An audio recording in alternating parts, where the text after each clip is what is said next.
Hello दोस्तों, स्वागत है आपका मेरे YouTube channel D O English channel पर। तो दोस्तों, मैं आज आपके लिए एक और मॉरल स्टोरी लेकर आया हूँ जो कि काफ़ी मज़ेदार है। एक छोटी स्टोरी है, इसमें हिंदी में हम इसको हिंदी में ट्रांसलेट करेंगे। इंग्लिश स्टोरी है और इसके छोटे छोटे जो वर्ड्स होते हैं उनका मीनिंग भी जानेंगे कि उसका क्या मतलब होता है, कौन से वर्ड का क्या मतलब निकलता है। तो चलिए वीडियो को स्टार्ट करते हैं। वीडियो पसंद आने पर प्लीज़ लाइक करेंगे क्योंकि बहुत मेहनत लगती है और आपका एक लाइक मुझे थोड़ी मोटिवेशन देता है, मुझे थोड़ी हिम्मत मिलती है कि चलो भाई कुछ अच्छा कर रहा हूँ और वीडियो बनानी चाहिए। तो चलिए पहले टाइटल पढ़ लेते हैं कि वीडियो का उसका स्टोरी का टाइटल क्या है। The ant and the Dove. तो इसका स्टोरी का टाइटल है द एंट यानी चींटी, एंड और द डव और कबूतर यानी कि चींटी और कबूतर की ये स्टोरी है। तो देखते हैं क्या है भाई स्टोरी में। On a hot scorching day of summer. ठीक है, अ हॉट जैसे कि आपको पता है गर्म होता है, स्क्रोचिंग स्क्रोचिंग का मतलब होता है झुलसा देने वाला या भीषण। डे ऑफ समर यानी गर्मी के दिन, तो इसका मतलब ये निकलेगा झुलसा देने वाले गर्मी के दिन, या इस तरह से बोल सकते हैं भीषण गर्मी के एक दिन। An ant was walking around in search of water. An ant यानी एक चींटी, वॉज यानी थी, वॉकिंग वॉकिंग का मतलब होता है भाई घूमना। ठीक है, अराउंड अराउंड का मतलब होता है इर्द गिर्द या इधर उधर या फिर यहाँ वहाँ। इन सर्च ऑफ वाटर यानी पानी की तलाश में। तो इसका पूरा ये मतलब निकलेगा एक चींटी पानी की तलाश में इधर उधर घूम रही थी। ठीक है, after walking around for some time. After यानी कि बाद में, वॉकिंग जैसे हमने पढ़ा ऊपर, वॉकिंग यानी घूमना, अराउंड यानी इधर उधर, फॉर सम टाइम यानी कुछ वक्त के लिए। तो इसको इस तरह से पढ़ेंगे, कुछ देर घूमने के बाद। After walking around for some time यानी कुछ देर घूमने के बाद। She saw a river and was delighted to see it. ठीक है, शी सॉ यानी उसने देखा, अ रिवर यानी एक नदी को, एंड और वॉज डिलाइटेड यानी कि प्रसन्न हो गई, खुश हो गई। तो ये डिलाइटेड यानी सेकंड फॉर्म है सिंपल प्रेजेंट टेंस का। तो ईडी जुड़ा है, जिसमें ईडी जुड़ा है आप ध्यान दें कि वो पास्ट टेंस की बात हो रही है, यानी ऐसा हो गया। टू सीट यानी वो उसने क्या किया, उसने एक नदी को देखा और नदी को देखकर वो खुश हो गई। She climbed up on a small rock. She यानी वो, क्लाइम्ड का मतलब होता है चढ़ना, अप का मतलब होता है ऊपर, ऑन अ स्मॉल रॉक यानी कि एक छोटे पत्थर के ऊपर वो चढ़ गई। ठीक है, टू ड्रिंक यानी पीने के लिए, द वाटर यानी पानी पीने के लिए वो एक छोटे पत्थर के ऊपर चढ़ गई। क्लियर हो गया, आपको समझ आ रही होगी। चलिए अब आगे और बढ़ते हैं। But she slipped and fail into water. But लेकिन, शी स्लिप्ड यानी कि वो फिसल गई। स्लिप्ड यानी मैंने आपको बताया सिंपल प्रेजेंट टेंस में स्लिप का फर्स्ट फॉर्म है और स्लिप्ड का यानी कि सेकंड फॉर्म है, यानी कि फिसल गई। एंड फेल यानी कि फेल का होता है गिरना, इनटू द में गिर गई। She was drowning. शी यानी वो, वॉज यानी थी, ड्राउनिंग यानी कि डूब रही थी, वो डूब रही थी। But a Dove who was sitting on a near by tree. But लेकिन, अ डव यानी एक कबूतर, हु वॉज यानी जो था, सिटिंग यानी बैठा था, बैठना होता है सिटिंग यानी बैठा था, on a near by tree यानी लेकिन एक कबूतर पास के एक पेड़ पर बैठा था। हेल्प्ड हर यानी कि उसने उसकी मदद की। तो मैंने आपको बताया देखो इसमें भी ईडी जुड़ा है, ये भी सिंपल प्रेजेंट का सेकेंड फॉर्म है, यानी कि उसने मदद की, हर यानी उसकी। Seeing the ant in trouble यानी सीइंग यानी देखकर, द एंट यानी चींटी को, इन यानी में, ट्रबल का होता है मतलब परेशानी या मुसीबत या संकट या आफत भी बोल सकते हैं। तो क्या हुआ, उसने चींटी को परेशानी में देखकर उसकी मदद की। The Dove quickly dropped a leaf into the water. The dove यानी कि कबूतर ने, क्विकली जल्दी से या तुरंत, ड्रॉप्ड का होता है गिराया, ये सेकंड फॉर्म है, ये भी ड्रॉप्ड पढ़ेंगे जैसे मैंने आपको बताया, जिसमें ईडी जुड़ा होगा वो सिंपल प्रेजेंट का सेकंड फॉर्म होगा। अलीफ का मतलब एक पत्ती, इनटू द वाटर यानी कि उसने क्या किया, तुरंत एक पत्ती को नदी पानी में गिरा दिया।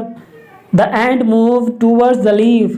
तो इसका होता है द एंट यानी चींटी, मूव्ड यानी आगे बढ़ी, टूवर्ड्स का मतलब होता है की ओर, द लीफ यानी पत्ती की ओर आगे बढ़ी, चींटी पत्ती की ओर आगे बढ़ी। And climbed up on it. Climb जैसे हमने पहले पढ़ा है, क्लाइम्ब यानी चढ़ गई, अप यानी ऊपर, ऑन इट यानी उसके ऊपर चढ़ गई। The dove then carefully pulled the leaf out. The dove यानी कबूतर ने देन तब केयरफुली, केयरफुली का मतलब होता है सावधानी से या ध्यान से, पुल्ड, पुल्ड यानी कि खींचा, द लीफ आउट यानी पत्ती को बाहर खींचा। तो क्या कबूतर ने सावधानी से और या उसको आराम से पत्ती को बाहर ले लिया। And placed it on the land, and placed it यानी कि उसे रखा, ऑन द लैंड यानी ज़मीन पर या भूमि पर रखा उसने। This way the ends life was saved, this way यानी इस तरह, द एंड्स, एंड्स यानी फोशोफे की काकी यानी चींटी की, लाइफ यानी जीवन या जान की, वो सेव्ड यानी बच गई, इस तरह से भाई चींटी की जान बच गई। She was forever indebted to the dove यानी शी वॉज यानी वो, वॉज यानी थी, फॉर एवर यानी वो हमेशा के लिए हो गई थी, इनिबेटेड यानी कर्जदार हो गई थी या उसकी भाई एहसानमंद हो गई थी। तो इनिबेटेड यानी कि कर्जदार होना या एहसानमंद होना, वो एहसानमंद या उसकी कर्जदार हो गई थी कबूतर की, कि उसने अच्छा किया था तो उसको लगा कि इसने भाई मेरा अच्छा किया है तो उसका भाई कर्ज रहा मुझ पर। अब आगे देखिए क्या होगा। The end and the Dove become the best of friends. The end and the dove यानी चींटी और कबूतर, बिकेम यानी हो गए, बिकेम का मतलब होता है बन गए या हो गए, द बेस्ट ऑफ फ्रेंड्स यानी कि वो चींटी और कबूतर भाई अच्छे दोस्त बन गए।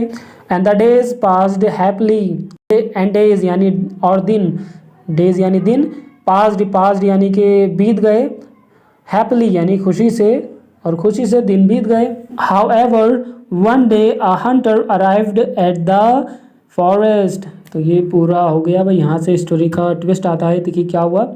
हाउएवर यानी हालांकि, वन डे यानी एक दिन, अ Hunter arrived at the forest यानी कि एक, अ हंटर यानी एक शिकारी, अराइव्ड यानी आया, एट द फॉरेस्ट यानी कि एक दिन क्या हुआ, एक शिकारी जंगल आया। He saw the beautiful Dove sitting on the tree. He saw यानी उसने देखा, द ब्यूटीफुल डव यानी एक सुंदर कबूतर को, सिटिंग यानी बैठे हुए, ऑन अ ट्री यानी पेड़ पर। उसने क्या देखा भाई, तो उसने देखा कि एक सुंदर कबूतर भाई पेड़ पर बैठा है। तो क्या हुआ, and aimed his gun at the dove. And aimed का होता है निशाना लगाया, तो एम का होता है निशाना लगाना, एम्ड यानी कि निशाना लगाया, तो ये भी सिंपल प्रेजेंट की सेकंड फॉर्म है।